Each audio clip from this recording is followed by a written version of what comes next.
had a great time here in Poland. I think I was here, about 2 or 3 weeks ago.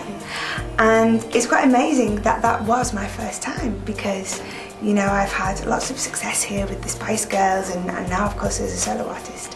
So I think it's been a long time coming. I look forward to spending more time here in Poland, but up to now I haven't been able to see much at all. I found actually it was very quiet. There wasn't many people around, which is quite nice in a city. I think somewhere like London it gets so crowded, which I'm sure it does here sometimes too. But it was nice, it felt very relaxed and, you know, you know, we all had lots of ambitions and we had a wonderful time together, but it was intense and it was, you know, it was a time when we spent a lot of time away from home. We were very tired, we were travelling, and when really things started to slow down for us is when two of the girls had babies, so they were starting families, and it was almost quite a natural end. I think when something is as successful as that, you know, it was a phenomenon. I think it's not very often that it lasts forever. So it was quite a natural end. We felt it was time to move on. Well, it was a very natural thing for me to do when I was with the Spice Girls. I was part of a group. It was something that creatively we worked on together. You know, we all had very different musical tastes, and our music was you know, was because of that. Alone, I've always been a lover of rock music and many different styles of music. My first album, Northern Star, was a real mixture. Going Down was quite rocky. Never Be the Same Again has an R&B influence.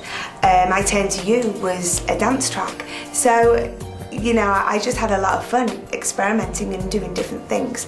I think really being a lover of music, it's no big surprise that you know, that you want to do different things.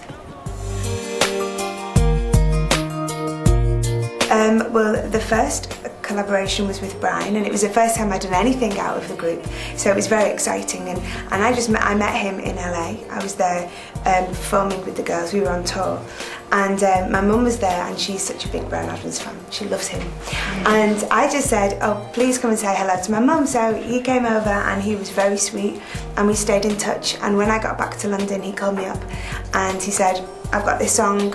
I think your voices sound great in it, do you want to do it?" And I was like, yeah. And it's a fantastic song, and you know, we still play it in the set now and people love it. So that was a great opportunity for me, and I'm very proud of that collaboration, and I made a great friend in Brian Adams too. So that was good. And working on my solo album, I was working with a writer called Rhett Lawrence, and we were working on the song Never Be the Same Again, and you know, we felt that it would be great to have Lisa Left Eye style rap. She was always my favourite member of TLC, and I just feel she was, you know, the greatest female rapper. She had such interesting you know, rhythm and style to her rapping, and luckily he'd worked with her before, you know, could get in touch with her, and she came down, she loved the song, and you know, she wrote the rap along with a couple of other guys, and it really made the song, you know, brilliant. I think there's pros and cons to having your own label.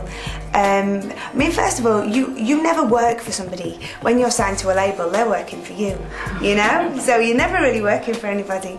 But I think the benefits of being with a major label are they have, you know, a very strong financial background, and they can, you know, they have big budgets to spend on marketing and promoting and all these things. They have a big team of people. And then I think for me, the negatives of being with a major label can be working with such a big team of people can sometimes dilute your own instinct, and you know, when you have to make decisions and you've got lots of people's opinions that can maybe sway you from your own opinions. So, you know, and it really depends on your relationship. You know, I had a great relationship with Virgin, and we had many great successful years together, but you know, it came to quite a natural end, and for me it was, you know, it was time to move on, and it was the best thing that could have happened for me creatively, because the new start was very inspiring. I love to work out. I like going to the gym and running and cycling, and I love to be outdoors and keeping fit. I mean, that's a real passion. I find that's one way to keep the stress levels at bay, and also it's very important, I find, to keep fit for live shows. You know, I never want to be held back by my fitness. I want to be able to run and jump and still sing. Kind of good. And yeah, and I like, what else do I like to do? What else do I like to do? I suppose like everyone, you know, because I travel so much, it's nice to catch up with my friends and go out for dinner. And I think it was a little addiction, but I'm all better now. But you know, I think about my tattoos quite a lot, and I think about other tattoos that I'd like. And I'm sure I dreamt about getting a new tattoo last night, but I would like more tattoos. I roughly know what I'd like and where I'd like it. But I know a very good tattoo artist, so maybe I need to give him a call. I think we have, so it's such a cosmopolitan city, London. We have, you know, so many different nationalities there. I actually know a Polish girl who is in London. And yeah, I think there's a large Polish community, and I think there has been for a number of years.